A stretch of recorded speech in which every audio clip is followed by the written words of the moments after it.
and places that you should go to kind of seek and look for support on.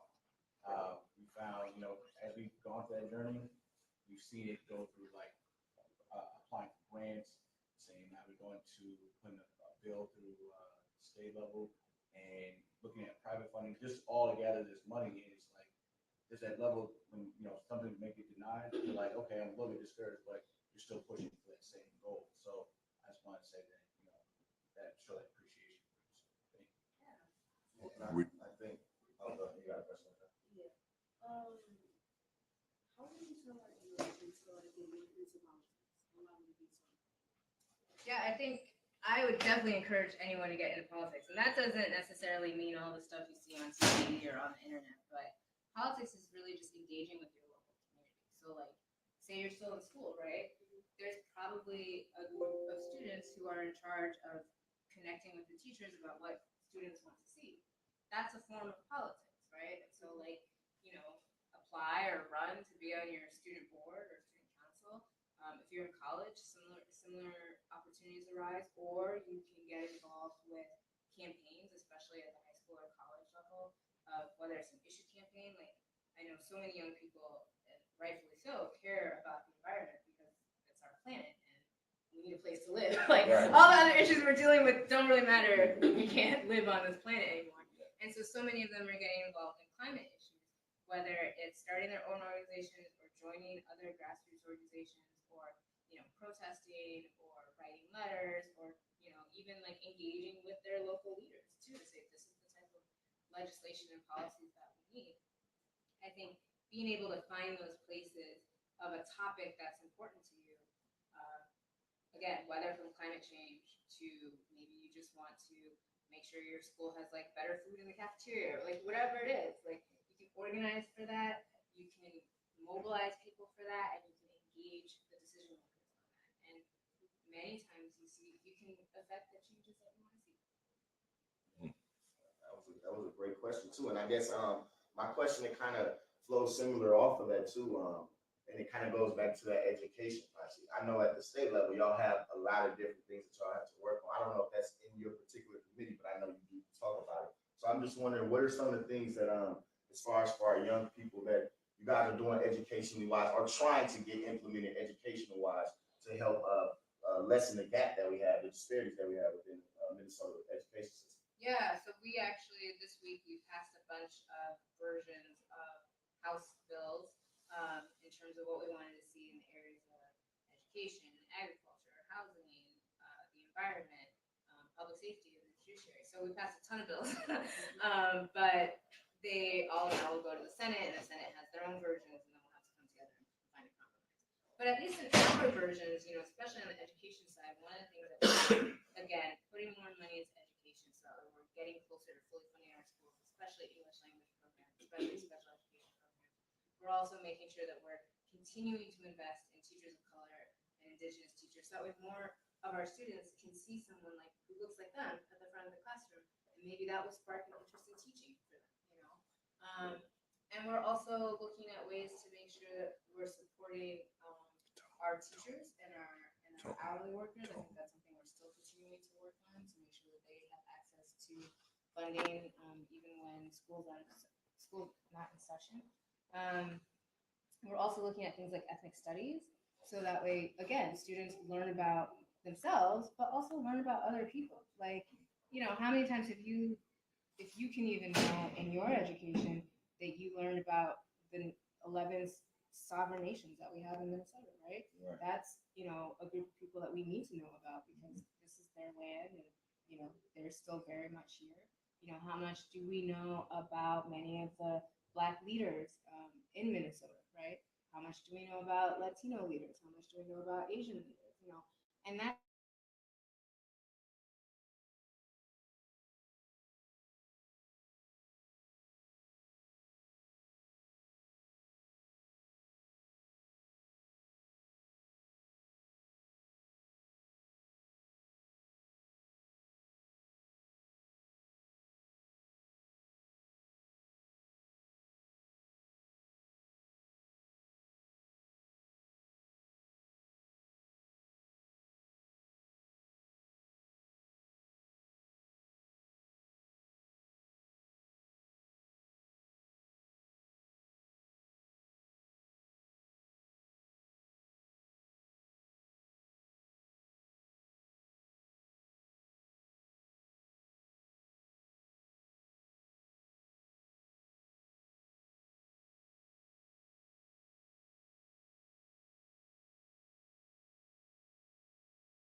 housing is like something I really care about. So I have a number of bills that I'm carrying that focus on making sure that the legal system is a bit more accessible to tenants.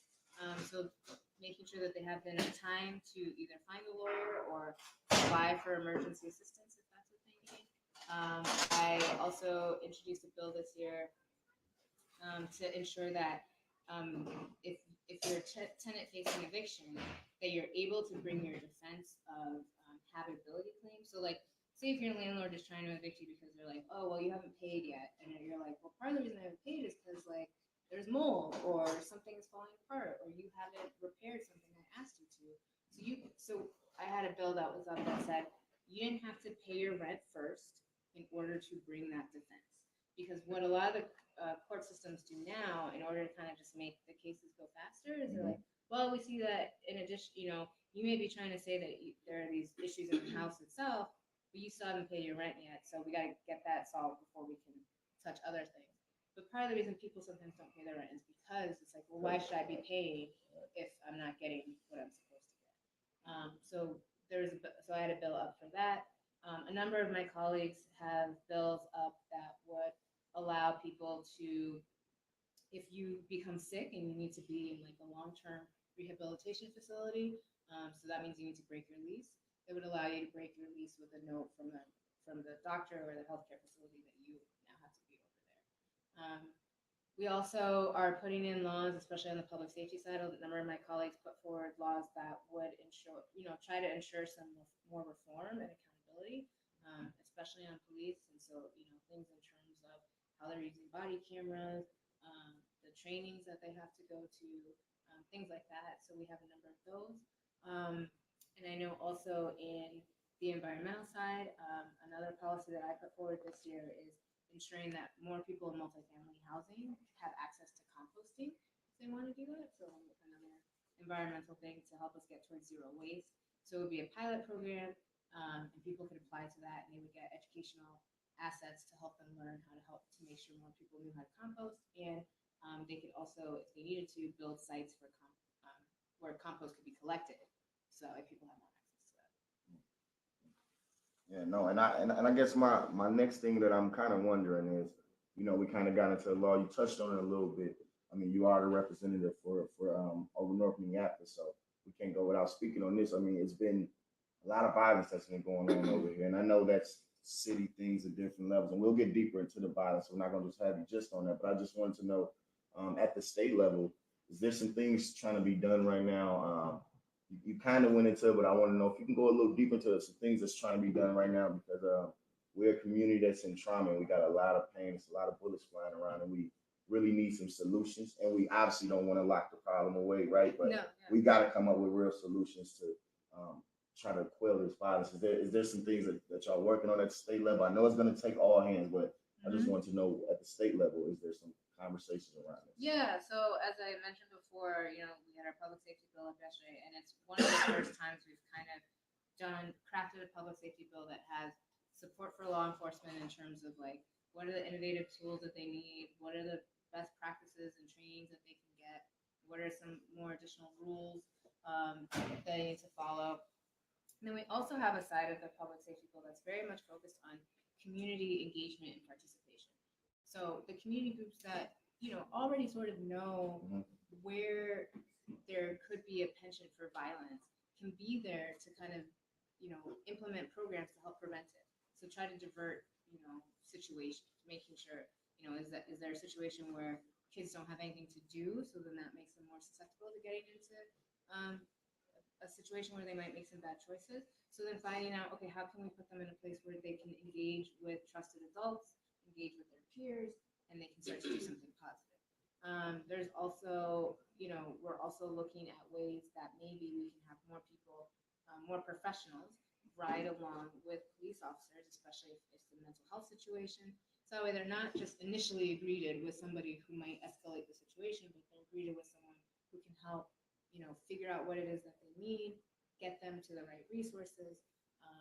Similar in domestic violence situations, there's social workers who do want to be on these trips, but they also want that support and backup from police officers. We want to make sure they're doing it together in concert. So those are some of the things that we've been talking about.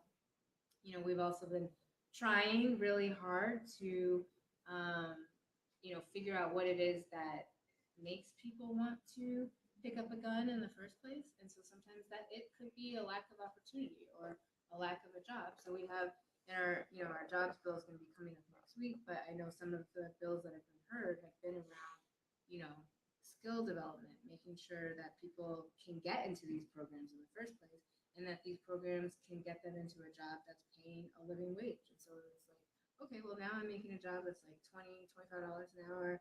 I can now find an apartment, can now set myself up, I'm good. And then making sure that we have more funding for those types of programs and that it's also capturing people in a lot of different places to ensure that they can start to make better choices because they have better choices. Yeah, and I try to set it up so you say, and the Rosa Parks Center. And the Rosa Parks Center. Yeah, I try to throw that out there. But I mean, yes. So from jobs and the recreation, but on the recreation side, the Rosa Parks Center would be excellent because, again, one of the things that I heard from so many community members is we don't have as many robust opportunities for kids to engage on the north side. We have a couple, but centers like the Rosa Parks Center, a couple other centers that I'm also carrying too. I think that would really help to make sure that kids know that, like, yeah, I can go here, I can learn a skill, I can play with my friends, I can make, I can be creative, or I can, maybe talk to a counselor if I need to, or there's just adults around that I know who are doing good things and I can be inspired by them. And I just have more places where like kids can go to be kids and they don't have to worry about someone trying to get them into something they don't want to do, or maybe having a bad run-in with a bad police officer. Yeah, no, and I really wanted to thank you for that. That's why I bring it up because I mean, as you being our main author on this bill, and I'll just be honest, I've been around like really trying to get some change in politics maybe for the past 7-8 years, and I've never seen nobody as responding as quick as you do, and as responsive as you are, and kind of giving us the blueprint. If we ask you, okay, we need help on this, how should we lobby? So sometimes you don't know, we think we lobbying by just going up there, but it's like, no, there's certain people that you can go to that can make your lobbying a lot easier. You don't have to touch every single door. You can try, but if you touch some of these important doors first, then you can go. So I really just wanted to thank you for that as well, just because it really helped us a lot. And we're going to hopefully be able to use that lesson as we keep moving forward and like to teach our young coach here, she didn't give it. When you said student council, she's on the student council. Oh, yeah, right. Yeah, so You're the one who's going to be teaching everybody else. Yeah, right. Yeah, no, so. It's kind of gets a little hard, like as far as grades and keeping up with friends and all that. Dealing with It's tough. It's tough. Yeah. But if you enjoy it, I hope you do. It can be really rewarding because you are one of the leaders of your peer group, and I'm sure many of your friends are looking up to you saying, "Oh wow, she's able to do all that stuff. What am I doing?" Yeah. No, that's absolutely correct. And so yeah, no, I really just wanted to thank you for coming out. I'm glad that she got to meet you. She really wants to get into this type of life. So get to see, like you said, when you get to see people that look like you in that position, it's a lot more easier. And hopefully she can walk away from this saying, I can do this. And I'm gonna definitely try to make sure I link y'all two up, so she can get with you over the summertime and get some chances to learn from you. But I just wanted to thank you so much for coming, Esther. You are state rep, like I said, been the most responsive state rep that I've seen as far as getting back to us. So I really want to thank you for that. And I hope we get this Rosa Parks Center. And I thank you for giving us this opportunity to speak to you and giving the community a chance to hear from you and just hear how many great things you got. It's been a great conversation. I'm just sitting back listening to you and just seeing how much you have for our community. Is there anything that you want to lead the community with? And of course, I know you're running this year too, so make sure you put your information out, please. Well, I just want to say thank you. It's been a pleasure working with you guys on this project. I'm hoping we get some good news out of it. So, but I just want to say to the community members, we've been through a lot in the past couple of years, from the pandemic, from violence, from just everything. But we're still here. We're resilient. We're strong, and we've got young people coming up behind us, and I'm really excited about all the stories I keep hearing of people who want to stay involved and want to stay engaged. So that inspires me, because sometimes when you're over there in St. Paul, whew, they're testing us. But yeah, so my encouragement to people is just, we're in this together, and we need to continue to lean on each other, work with each other, and figure out ways, continue to partner with each other, because we get what we organize for, and that allows us to get what we deserve. And yeah, and then as AJ said, yes, I am running again. Yes. 2022 is coming up. I think we made it past the party endorsement process. So thank you to all the delegates. I really appreciate your continued faith in me.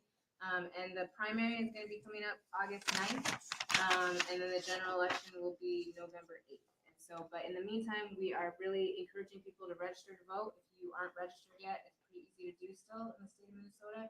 And tell your friends, engage with your friends. Ask them what they care about. We all know voting is important, but voting, I always say, is the first step in engagement. Once you voted, you got to keep up with the people you've elected. You got to keep up with your community members, because all we can do is reflect what we hear back from the community. So if we don't hear anything, well, then you're not going to get anything. So, but the more we hear from you, the better we can do our job. Thank you so much. And then I could just say to the state rep, when AJ said that, he's absolutely right. I've been dealing in politics a long time, but you have been one of the most responsive legislatures that I've seen, and I've been here a long time. I've been watching it, so I want to thank you too. Just coming from a activist standpoint in what you're doing, so I want to make sure I say that. Thank you so much. So yeah, everybody, that's our state rep, Esther. Go to her website, vote for her. If you're over north, you better vote for her. So yeah, make sure y'all vote for her. We're gonna go to another quick break, and then we're gonna come back with Mark Anderson, Mickey Frost, and Will Wallace from Emerge, and kind of speak on this violence and trauma.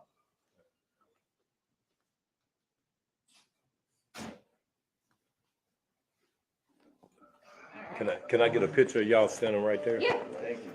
No, of course. Thank you.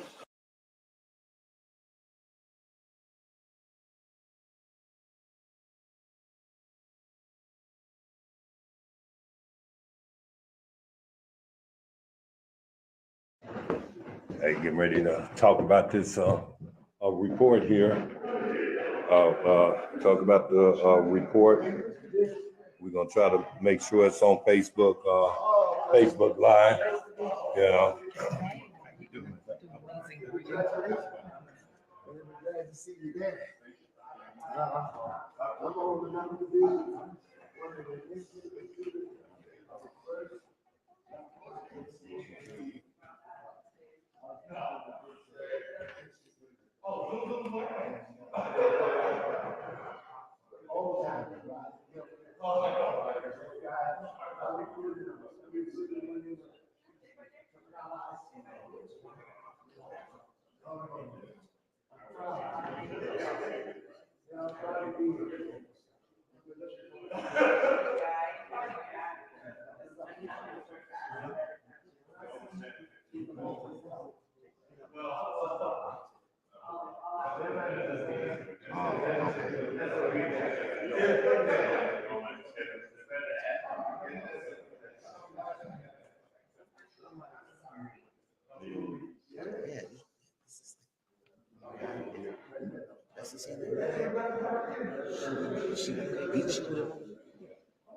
Americans and the Native over those period of time, and we got the right to say it as a mediation team because that's what we have been fighting about.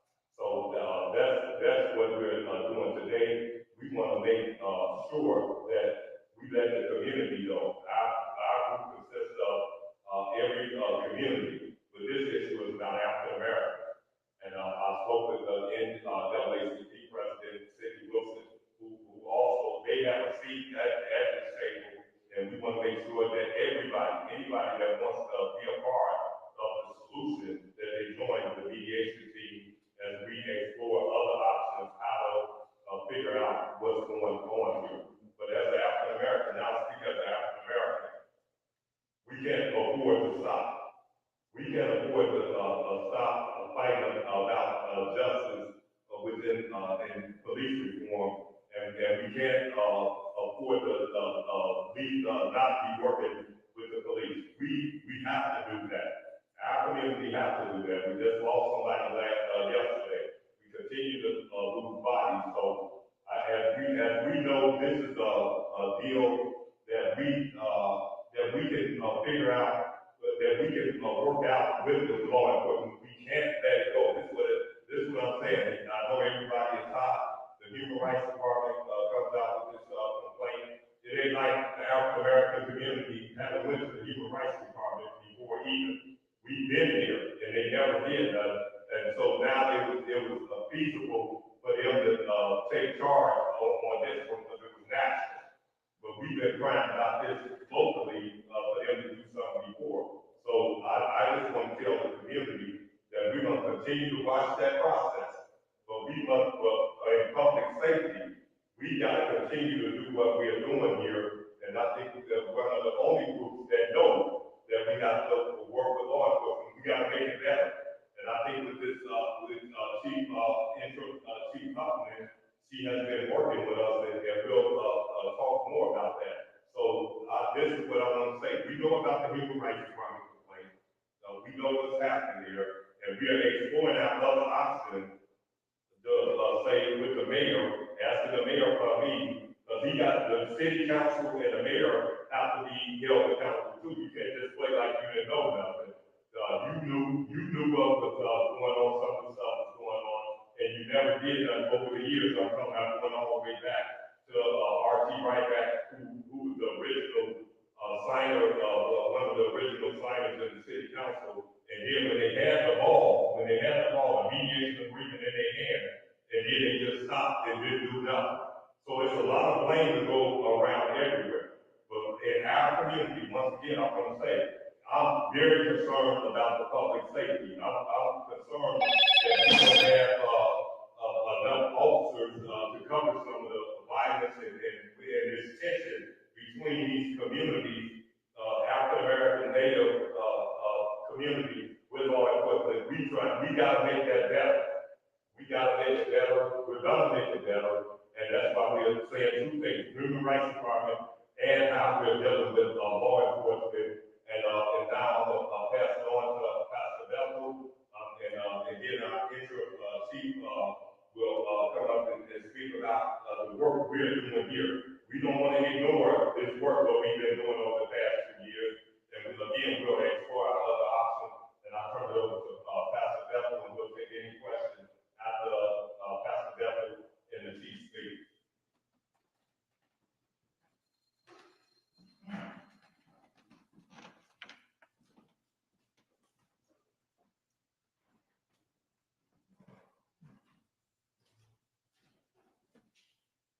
Good morning.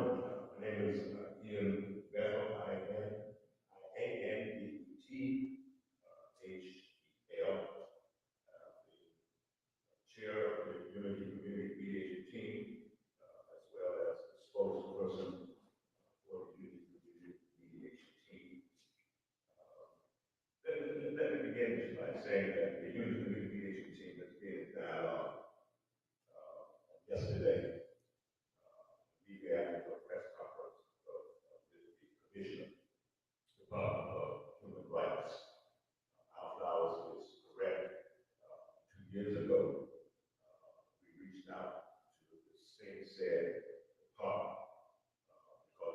concerns with the community relationship and the trust that's taken place, our relationship with the police department. As a matter of fact, that same hearing, we sent communications to President Biden concerning the relationships in our city. And by the way, we also went to the governor's mansion peacefully and shared with him all of our documents, all of our findings, and the work that is set before us with the community team. Needless to say, it has fallen on deaf ears, but the Unity Community Mediation Team, along with the Minneapolis Police Department, have been sitting at the table weekly because of the very same, not only the same issues that was brought forth in the Department of Human Rights report. I want to say that the report is explosive. The report is explosive, but it covers the same issues the Unity Community Mediation Team has been working on for the past 20 years. Here recently, we have taken that original document that R.P. Ryback tore up and threw away. For the past 2 years, every week, and perhaps even every day, we have been working together to update that agreement. I'm happy to report to you today that we have, along with the Minneapolis Police Department, we have come to terms with one term that will run throughout this document, and we need the community heads. The sanctity of life is our first priority. The sanctity of life is our first priority. And so we have completed the section on use of force. We have completed the section on out-of-home placement and removal of children out of homes. We have completed the section on the Police Community Relation Council. I said to the mayor on yesterday in a class we called meeting, and I said also to the commissioner, if you're going to do a consent decree, in that decree, you must write in there the Police Community Relations Council. I humbly suggest to you out there that to move us forward, we have the framework that the Minneapolis Police Department and the community has agreed on. That framework is the Police Community Relations Council. And that's one of the most essential goals of the memorandum of agreement that we're working on together to improve relationships between the Minneapolis Police Department and all communities who are served. There are several other sections that we're working on: recruitment, training and hiring, mental and behavioral health, diversity of the workforce. I'm glad that the Chief has joined us today so that the community can see that this report is not a surprise to us. But we have to do more than protest, point fingers. We have to sit at the table, and this table is open. We're so grateful to have the new face of Sebastian Community Center with us today. Scott, Red, thank you for joining us. Sebastian at Southside, our chairman of the board, Mr. Bill English. They are standing firm with us. We invite all of you to stand firm with us. Mayor, as I said to you yesterday, we need you more hands on the table, sitting with your chief, sitting with your community mediation team to finish this memorandum of agreement by summer. I shout out to the Federation, Mr. Smith, Cheryl. Let's speed up our relationship too with this memorandum of agreement. Thank you so much. At this time, we'll have Chief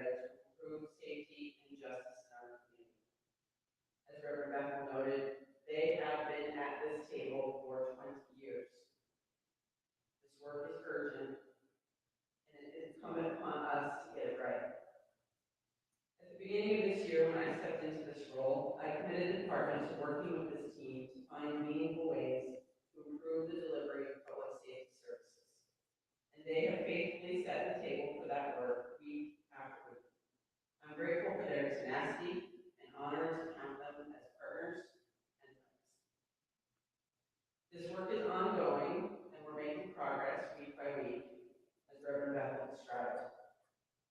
This is part of building trust, the trust that's foundational to our relationships, to our ability to engage community members across the city, and collaborating to make Minneapolis safer and more peaceful for everyone. Police officers are entrusted with an enormous amount of authority, and that authority must be used responsibly to advance the welfare of those who live, work, and visit our city. We must hold one another accountable to live up to the ideals of our profession and the oath of office represented by the badge we wear. Our systems and our processes, hiring, training, supervision, discipline, advancement, and recognition must all be aligned to support our values and to lift up the good work being done by officers every day. And make no mistake, there are officers in the Minneapolis Police Department who put on this uniform and come to work every day to care for members of our community with compassion, courage, and selfless service. I expect every officer and civilian employee to treat all members of our community with dignity and respect. This is the core tenet of our profession, and it's the heart of our work. There is no place in the police department for racism, bias, or discrimination. Police officers must work to care for and safeguard the people we interact with. Our community members, and inside the department, our partners, our colleagues, and those in our communities. Protecting lives and safety, promoting the peace, and preserving the rights of each person are the reasons we come to work every day. I'm committed to ensuring that our officers have the tools, resources, training, and support to carry out that mission. And I'm committed to working with the mediation team and our other community members, stakeholders, community groups, to do the hard work necessary to ensure that our police officers can provide the service that the community needs and wants and deserves today and into the future. Thank you. Any questions at this time? Can I say this one before you ask the question? One of the things about the mediation team is our young people task force, and I'm hoping we had a problem. AJ is supposed to be here, but I know Red is. You know him, you can get in touch with him now. Wilson's back there with our young people task force. But this is a big one, a big conversation. Because like I said, we're having a two-pronged press conference. I want to say the disappointment. I want to thank the Human Rights Department for coming and bringing what we already knew. But I also want to make sure that our community knows that when we get a call about murder in our community, nobody raises up to talk about what's happening in our community. And that's a big concern of mine. That's why I'm glad the chief is here to speak about. We're going to continue the work. We have to continue. We must, if there's one community that must continue to work with law enforcement, is ours. It's my community. And I'm going to keep saying that. This is one of the most important things I think I'm doing for the young people task force and trying to lead them there. We got to build a relationship for their kids. So I want to make it clear that we want to, with the Human Rights Department, their complaint, we're not shocked by it. We know, listen, I'm a victim in 2014. I was beating my own house in 2014, and then it ended up being a settlement. So I was in that 10-year investigation they talked about, and I can still stand here and say that's not the issue. I'm not the issue. It's an issue that we want to be safe in Minneapolis, and most of our whole team is from Minneapolis. It's the community organizations in Minneapolis, and that's why we got to get out in front of this, and we got to do it this way, have a dual approach to this. Because we're not leaving the table working with Chief Huffman, Chief Gators, and the rest. So I just want to say that and want to get some recognition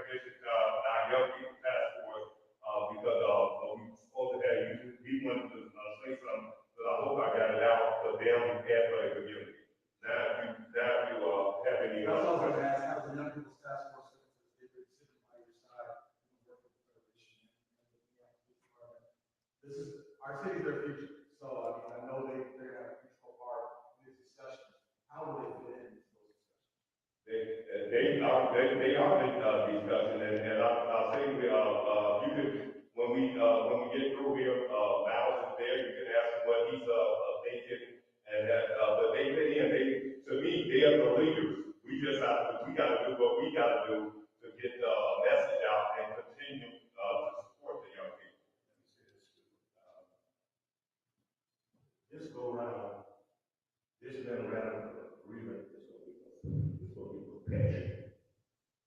And that's where the young people's task force is in. To ensure that this document is perpetual. They're not behind the scenes, they're not on the side, they are out front. You mentioned the consent decree and the next steps moving forward with this. What will your involvement as a group be in coming to the table for that conversation? And kind of what is the timeline for that? And what are the key issues that you want to see included in that? I just simply say this, talk about consent decree, and that's going to take some time.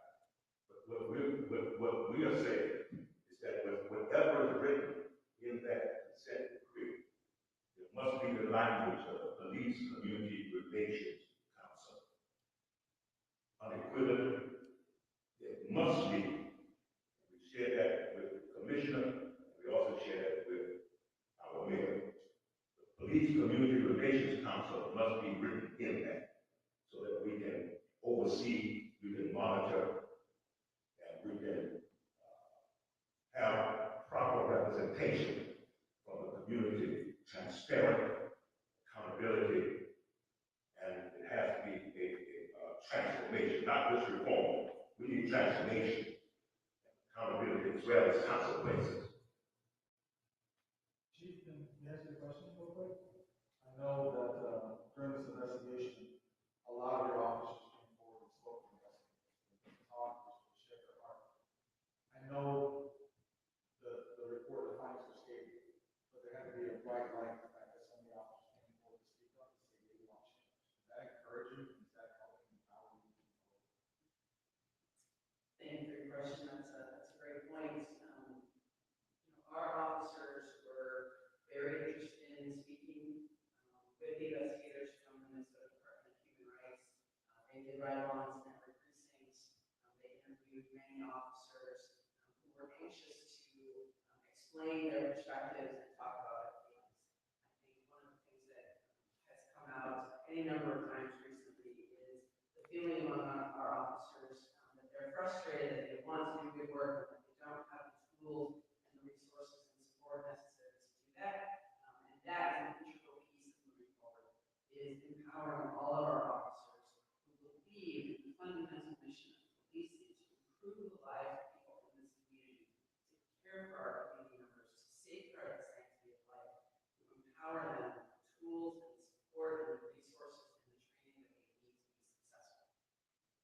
Are you hoping some new recruits will come about from this, from the Black and Indigenous community because of this effort? I am absolutely very hopeful. Recruiting obviously is a significant issue for us right now. We've lost 30% of the sworn staff strength in the department over the past few months. And we need to rebuild the capacity of the police department to do all of the important work that our community rightfully expects from us. And that includes very vigorous recruiting efforts. I'm incredibly grateful to Chief Staff Gators, who's with us today, who is heading up those recruiting efforts. And we will be working with all of the partner organizations that make up the communication team to do the outreach necessary for all of the pathways to entry for the Minneapolis Police Department. That's the Community Service Officer Program. I have to give it a shameless plug. We're going to be opening a hiring process for community service officers in May. Qualifications for that are only that somebody needs to have completed their high school diploma and not have any kind of disqualifiers from being able to obtain a post license. Then they come to work for us part-time in the Minneapolis Police Department as a community service officer, and at the same time pursue their two-year college degree. And we pay for the tuition and the cost of books in that program. And at the end of it, those folks are eligible then to join the recruit class and become sworn officer. It's an incredibly valuable program.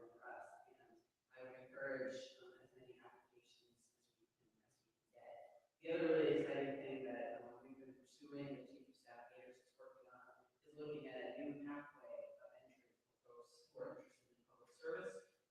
We're sketching out beginnings of an internship program for Minneapolis high school juniors and seniors who are interested in serving their community and making Minneapolis a better, safer place, to intern part-time in the Minneapolis Police Department during the school year, and at least 30 hours a week during the summer. Those would be paid internships. Participate in our Explorers program, and then have a seamless transition into our community service officer program after high school graduation. And again, that's the program where we cover the cost while they obtain their 2-year degree and become eligible for post-licensing. So I'm really excited about that particular one. Is Miles available to come step up and give a message to young people, just because I know Come on, Miles. a lot of young people were shocked by what they had. Look as long as the rest of us. Message? Yes, sir.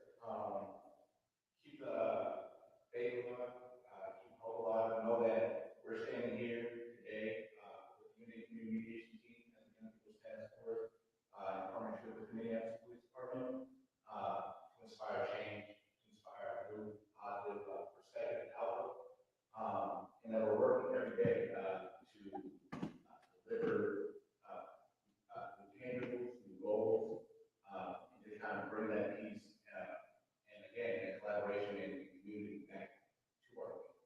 So that's a message I want to put today. Do you need more young people involved? Do you need more people part of the task force? Absolutely. Right now we have a team of 10. Where we do outreach to other organizations and young people, so we do connect them.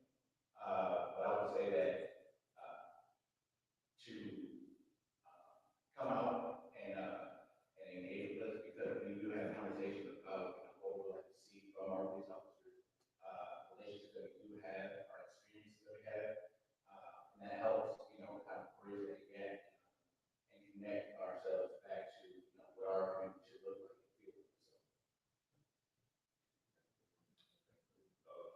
Let me say, if there's any more questions, and you want to ask anybody up here, we got people from our community. I don't want to lose the focus. We thank the Human Rights Department for what they did. It's not nothing that myself or any leader would not say that I'm sure of that. And so that's, if you want to have any more comment, if you want to speak with any chief, English, here Scott Red, Sebastian, any of them, or any of our team, we'll get you a connection with it. But we just want the media and the world to know that we're going to continue to do our work. We can't be divisive at this time. We got to work on the issues that's important to us. And when I see people going to these murder scenes, that's why I got to do what I'm doing here. I got to keep trying to build that collaboration. Might not be the best one that looks like can build a collaboration, but right now I'm saying we have to collectively work together, and we will explore other options about what happened in our community. Because you just can't give us, say, here go a consent decree and not address what was going on prior. And I'm saying to the mayor and the city council, you got a lot in this. This is just not one thing. You got a lot to do with how we move forward. And you can't be divisive. You can't pick sides. City council, mayor, you can't pick sides here. You're the one supposed to be the neutral body for the community. And that's what we need right now. We don't need you to lift any group over the other. We need you to be neutral and address that you got a big part to do with it. Because we have a memorandum of understanding already done, and they put it to the side, didn't care about doing work on it. So don't come out now playing like, oh, this happening. No, you knew it was happening, and so we want you to bring us together, not be divisive, not punching because it's favorable to attack, just say the lead law enforcement standing out here and then have me fighting for law enforcement, saying, no, we need law enforcement in our community. So don't have me was their fight for justice to bring us together. We stand here today, and we're gonna continue to work on it. So that's what I'm gonna say. And if you wanna speak with any of our people, you can speak. So thank y'all for coming out, and please play both messages. That's unity, unity, unity, unity and community mediation. Thank you.